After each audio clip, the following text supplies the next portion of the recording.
आप सुन रहे हैं मुंशी प्रेमचंद्र की लिखी हुई कहानी धोखा। सती कुंड में खिले हुए कमल बसंत के धीमे धीमे झोंकों से लहरा रहे थे और प्रातःकाल की मंद मंद सुनहरी किरणें उनसे मिल मिलकर मुस्कुराती थीं। राजकुमारी प्रभा कुंड के किनारे हरी हरी घास पर खड़ी सुंदर पक्षियों का कलरव सुन रही थी। उसका कनक वर्ण तन इन्हीं फूलों की भांति दमक रहा था, मानो प्रभात की साक्षात सौम्य मूर्ति है जो भगवान अंशुमाली के किरण कणों द्वारा निर्मित हुई थी। प्रभा ने मौलसिरी के वृक्ष पर बैठी हुई एक श्यामा की ओर देखकर कहा, मेरा जी चाहता है कि मैं भी एक चिड़िया होती। उसकी सहेली उमा ने मुस्कुराकर पूछा, क्यों? प्रभा ने कुंड की ओर ताकते हुए उत्तर दिया, वृक्ष की हरी भरी डालियों पर बैठी हुई चहचहाती मेरे कलरव से सारा बाग गूंज उठता। उमा ने छेड़ कर कहा, नौगढ़ की रानी ऐसी कितनी ही पक्षियों का गाना जब चाहे सुन सकती है। प्रभा ने संकुचित होकर कहा, मुझे नौगढ़ की रानी बनने की अभिलाषा नहीं है। मेरे लिए किसी नदी का सुनसान किनारा चाहिए, एक वीणा और ऐसे ही सुंदर सुहावने पक्षियों के संगीत की मधुर ध्वनि में मेरे लिए सारे संसार का ऐश्वर्य भरा हुआ है। प्रभा का संगीत पर अपरिमित प्रेम था। वह बहुधा ऐसे ही सुख स्वप्न देखा करती थी। उमा उत्तर देना ही चाहती थी कि इतने में बाहर से किसी के गाने की आवाज आई, कर गए थोड़े दिन की प्रीति। प्रभा ने एकाग्र मन होकर सुना और अधीर होकर कहा, बहन, इस वाणी में जादू है। मुझसे अब बिना सुने नहीं रहा जाता। इसे भीतर बुला लाओ। उस पर भी गीत का जादू असर कर रहा था। वह बोली, निस्संदेह ऐसा राग मैंने आज तक नहीं सुना। खिड़की खोलकर बुलाती हूँ। थोड़ी देर में रागिया भीतर आया। सुंदर सजीले बदन का नौजवान था। नंगे पैर, नंगे सिर, कंधे पर एक मृग चर्म, शरीर पर एक गेरुआ वस्त्र, हाथों में एक सितार, मुखारबिंद से तेज छिटक रहा था। उसने दबी हुई दृष्टि से दोनों कोमलांगी रमणियों को देखा और सिर झुकाकर बैठ गया। प्रभा ने झिझकती हुई आंखों से देखा और दृष्टि नीचे कर ली। उमा ने कहा, योगी जी, हमारे बड़े भाग्य थे कि आपके दर्शन हुए। हमको भी कोई पद सुनाकर कृतार्थ कीजिए। योगी ने सिर झुकाकर उत्तर दिया, हम योगी लोग नारायण का भजन करते हैं। ऐसे ऐसे दरबारों में हम भला क्या गा सकते हैं, पर आपकी इच्छा है तो सुनिए। कर गए थोड़े दिन की प्रीति, कहाँ वह प्रीति, कहाँ यह बिछड़न, कहाँ मधुबन की रीति। कर गए थोड़े दिन की प्रीति। योगी का रसीला करुण स्वर, सितार का सुमधुर निनाद, उस पर गीत का माधुर्य प्रभा को बेसुध किए देता था। इसका रसज्ञ स्वभाव और उसका मधुर रसीला गान अपूर्व संजोग था। जिस भांति सितार की ध्वनि गगन मंडल में प्रतिध्वनित हो रही थी, उसी भांति प्रभा के हृदय में लहरों की हिलोरें उठ रही थीं। वे भावनाएं जो अब तक शांत थीं, जाग पड़ी। हृदय सुख स्वप्न देखने लगा। सती कुंड के कमल तिलस्म की परियां बन बनकर मंडराते हुए भंवरों से कर जोड़ सजल नयन हो कहते थे, कर गए थोड़े दिन की प्रीति। सुर्ख और हरी पत्तियों से लदी हुई डालियां सिर झुकाए चहकते हुए पक्षियों से रो रो कर कहती थी, कर गए थोड़े दिन की प्रीति।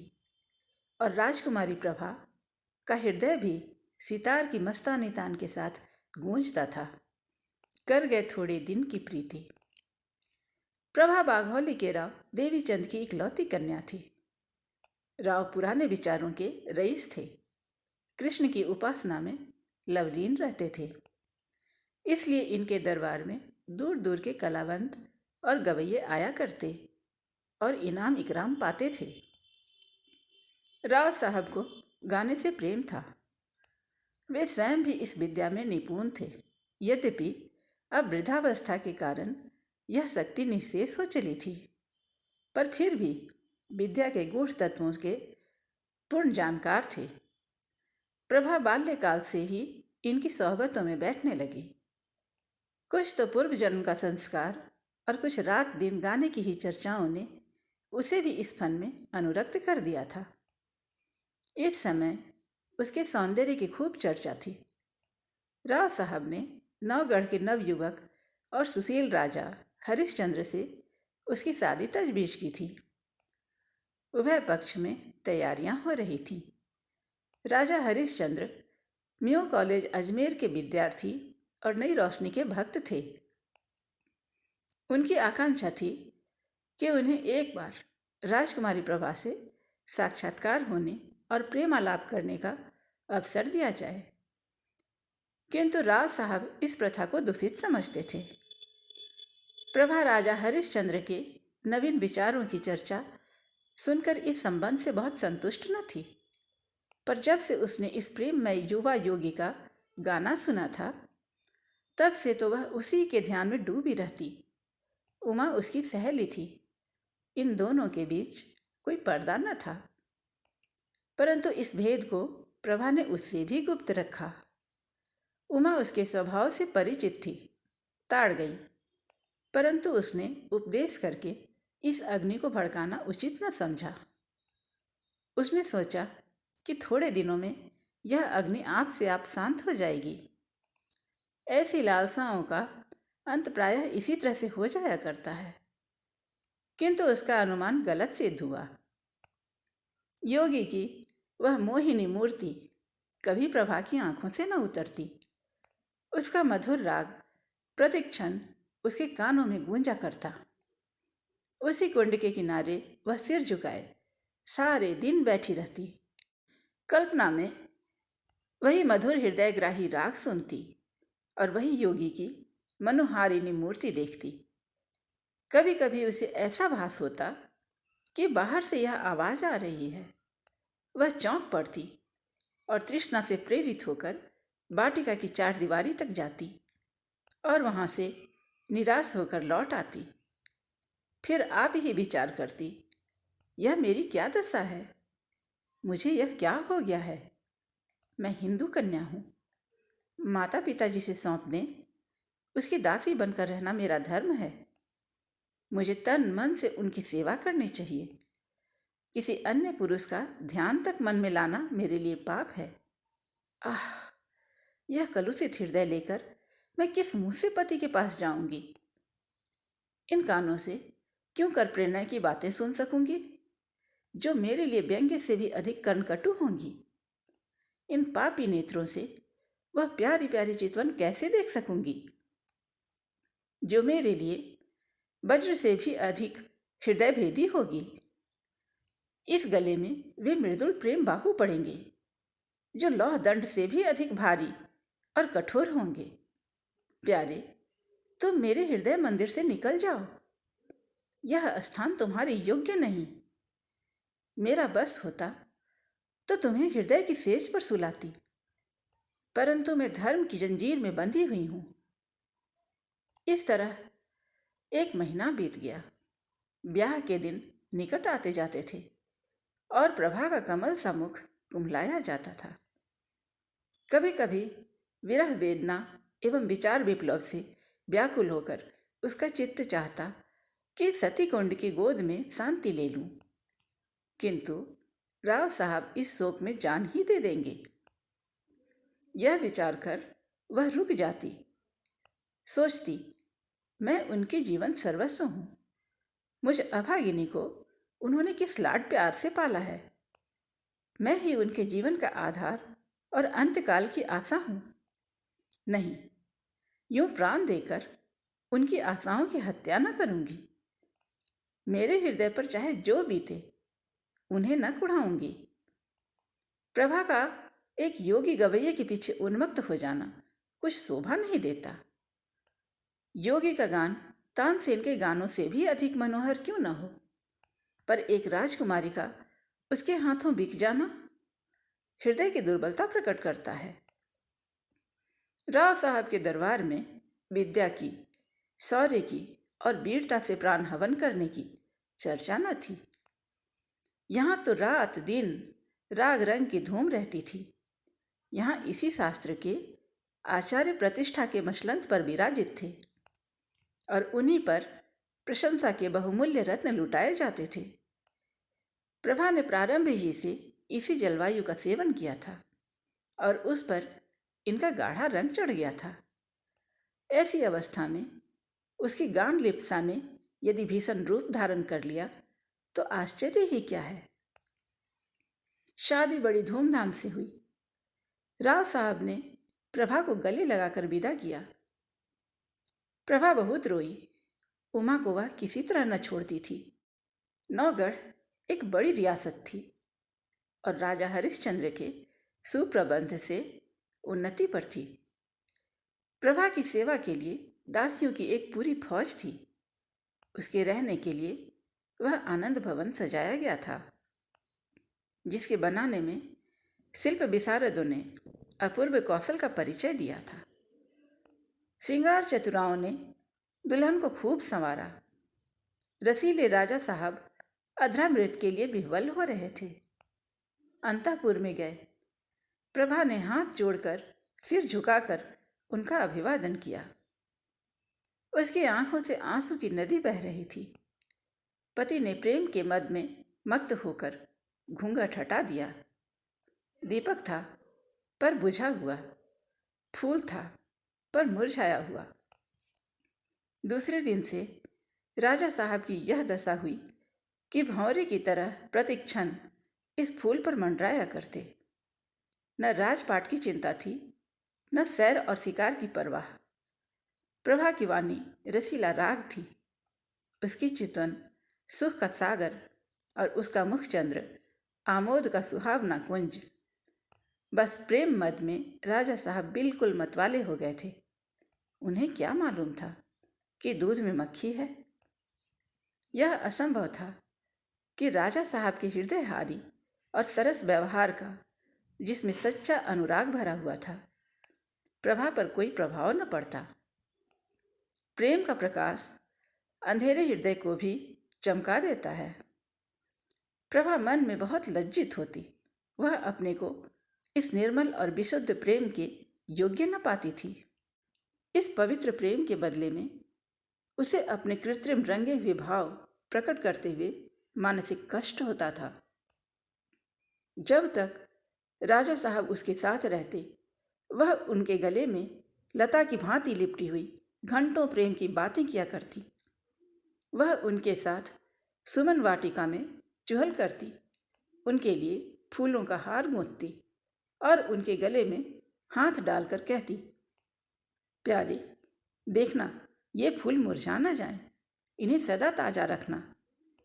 वह चांदनी रात में उनके साथ नाव पर बैठकर झील की सैर करती और उन्हें प्रेम का राग सुनाती।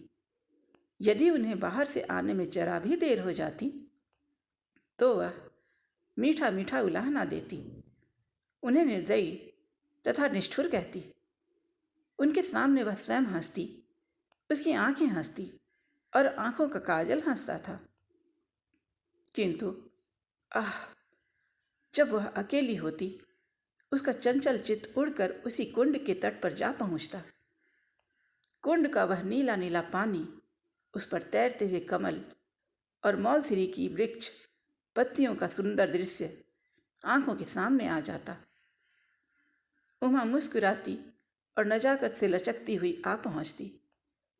तब रसीले योगी की मोहिनी छवि आंखों में आ बैठती और सितार के सुलसित सुर गूंजने लगते। कर गए थोड़े दिन की प्रीति। तब वह एक दीर्घ निश्वास लेकर उठ बैठती और बाहर निकलकर पिंजड़े में चहकते हुए पक्षियों के कलरव में शांति प्राप्त करती। इस भांति यह स्वप्न तिरोहित हो जाता।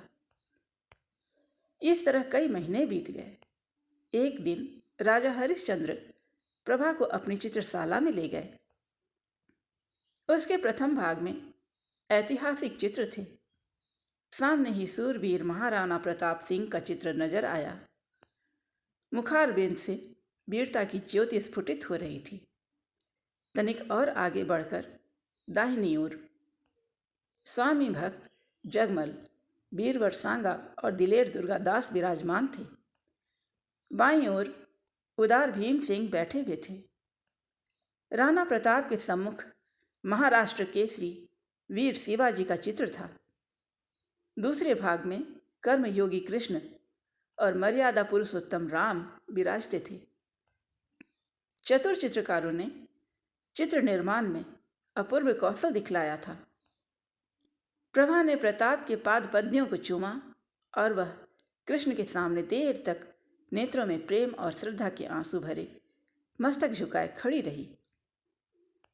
उसके हृदय पर इस समय कलुषित प्रेम का भय खटक रहा था। उसे मालूम होता था कि यह उन महापुरुषों के चित्र नहीं, उनकी पवित्र आत्माएं हैं। उन्हीं के चरित्र से भारतवर्ष का इतिहास गौरवान्वित है। वे भारत के बहुमूल्य जातीय रत्न, उच्च कोटि के जातीय स्मारक और गगनभेदी जातीय तुमुल ध्वनि हैं। ऐसी उच्च आत्माओं के सामने खड़े होते हुए उसे संकोच होता था। आगे बढ़ी, दूसरा भाग सामने आया।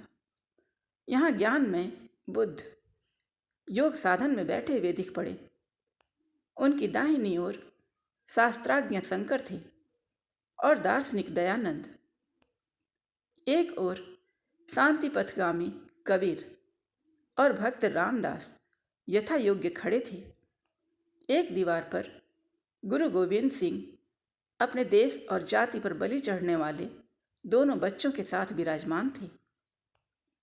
दूसरी दीवार पर वेदांत की ज्योति फैलाने वाले स्वामी राम तीर्थ और विवेकानंद विराजमान थे। चित्रकारों की योग्यता एक एक अवयव से टपकती थी।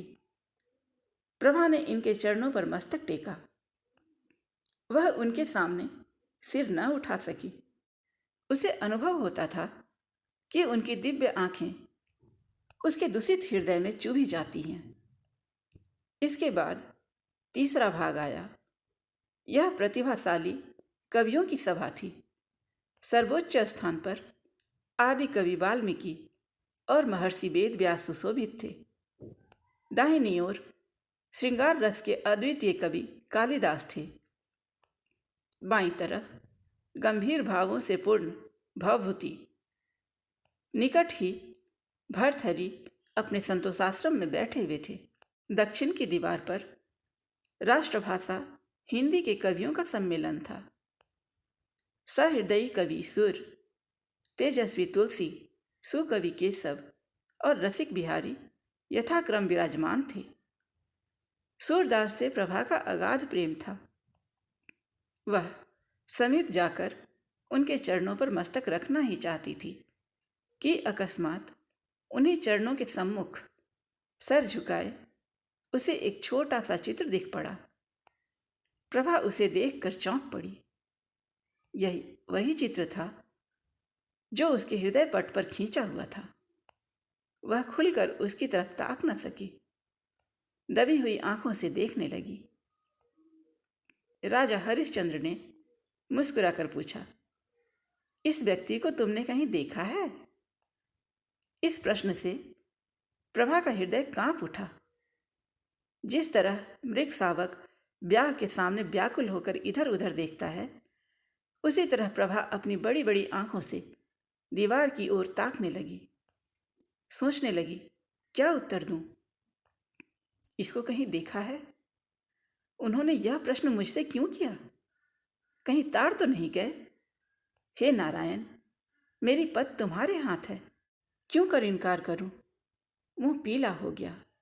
सिर झुकाकर छिन्न स्वर से बोली, हाँ, ध्यान आता है कहीं देखा है।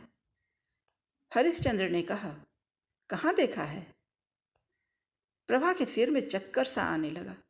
बोली, शायद एक बार यह गाता हुआ मेरी वाटिका के सामने जा रहा था। उमा ने बुलाकर इसका गाना सुना था। हरिश्चंद्र ने पूछा, कैसा गाना था? प्रभा के होश उड़े हुए थे। सोचती थी, राजा के इन सवालों में जरूर कोई बात है। देखूं, लाज रहती है या नहीं। बोली, उसका गाना ऐसा बुरा न था। हरिश्चंद्र ने मुस्कुराकर कहा, क्या गाता था? प्रभा ने सोचा, इस प्रश्न का उत्तर दे दूं तो बाकी क्या रहता है। उसे विश्वास हो गया कि आज कुशल नहीं है। वह छत की ओर निरखती हुई बोली, सूरदास का कोई पद था। हरिश्चंद्र ने कहा, यह तो नहीं, कर गए थोड़े दिन की प्रीति। प्रभा की आंखों के सामने अंधेरा छा गया। सिर घूमने लगा। वह खड़ी न रह सकी, बैठ गई और हताश होकर बोली, हाँ, यही पद था। फिर उसने कलेजा मजबूत करके पूछा, आपको कैसे मालूम हुआ? हरिश्चंद्र बोले, वह योगी मेरे यहाँ अक्सर आया जाया करता है। मुझे भी उसका गाना पसंद है। उसी ने मुझे यह हाल बताया था। किंतु वह तो कहता था कि राजकुमारी ने मेरे गानों को बहुत पसंद किया और पुनः आने के लिए आदेश किया है। प्रभा को अब सच्चा क्रोध दिखाने का अवसर मिल गया। वह बिगड़ कर बोली, यह बिल्कुल झूठ है। मैंने उससे कुछ नहीं कहा। हरिश्चंद्र बोले, यह तो मैं पहले ही समझ गया था कि यह उन महाशय की चालाकी है। डींग मारना गवैयों की आदत है। परंतु इसमें तो तुम्हें इनकार नहीं कि उसका गाना बुरा न था। प्रभा बोली, ना, अच्छी चीज को बुरा कौन कहेगा? हरिश्चंद्र ने पूछा, फिर सुनना चाहो तो उसे बुलाऊं? सिर के बल दौड़ाएगा। क्या उनके दर्शन फिर होंगे? इस आशा से प्रभा का मुखमंडल विकसित हो गया। परंतु इन कई महीनों की लगातार कोशिश से जिस बात को भुलाने में वह किंचित सफल हुई थी, उसके फिर नवीन हो जाने का भय हुआ। बोली, इस समय गाना सुनने को मेरा जी नहीं चाहता। राजा ने कहा, यह मैं न मानूंगा कि तुम और गाना नहीं सुनना चाहती। मैं उसे अभी बुलाए लाता हूं। यह कहकर राजा हरिश्चंद्र तीर की तरह कमरे से बाहर निकल गए। प्रभा उन्हें रोक न सकी। वह बड़ी चिंता में डूबी खड़ी थी। हृदय में खुशी और रंज की लहरें बारी बारी से उठती थी। मुश्किल से 10 मिनट बीते होंगे कि उससे सितार के मस्ताने सुर के साथ योगी की रसीली तान सुनाई दी। कर गए थोड़े दिन की प्रीति। वही हृदयग्राही राग था, वही हृदय भेदी प्रभाव, वही मनोहरता और वही सब कुछ जो मन को मोह लेता है। एक क्षण में योगी की मोहिनी मूर्ति दिखाई दी। वही मस्तानापन, वही मतवाले नेत्र, वही नयनाभिराम देवताओं का सा स्वरूप। मुखमंडल पर मंद मंद मुस्कान थी। प्रभा ने उसकी तरफ सहमी हुई आंखों से देखा। एकाएक उसका हृदय उछल पड़ा। उसकी आंखों के आगे से एक पर्दा हट गया। प्रेम विह्वल हो, आंखों में आंसू भरे, वह अपने पति के चरणार बिंदों पर गिर पड़ी और गदगद कंठ से बोली, प्यारे, प्रीतम। राजा हरिश्चंद्र को आज सच्ची विजय प्राप्त हुई। उन्होंने प्रभा को उठाकर छाती से लगा लिया। दोनों आज एक प्राण हो गए। राजा हरिश्चंद्र ने कहा, जानती हो मैंने यह स्वांग क्यों रचा था? गाने का मुझे सदा से व्यसन है और सुना है तुम्हें भी इसका शौक है। तुम्हें अपना हृदय भेंट करने से प्रथम एक बार तुम्हारा दर्शन करना आवश्यक प्रतीत हुआ और उसके लिए सबसे सुगम उपाय यही सूझ पड़ा। प्रभा ने अनुराग से देखकर कहा, योगी बनकर तुमने जो कुछ पा लिया वह राजा रहकर कदापि न पा सकते। अब तुम मेरे पति और प्रियतम दोनों हो। तुमने मुझे बड़ा धोखा दिया और मेरी आत्मा को कलंकित किया। इसका उत्तरदाता कौन होगा? आप सुन रहे थे प्रेमचंद की कहानी धोखा। आपको ये कहानी कैसी लगी? कमेंट करके अवश्य बताएं। जल्द ही नई कहानी के साथ मिलते हैं। तब तक के लिए नमस्कार।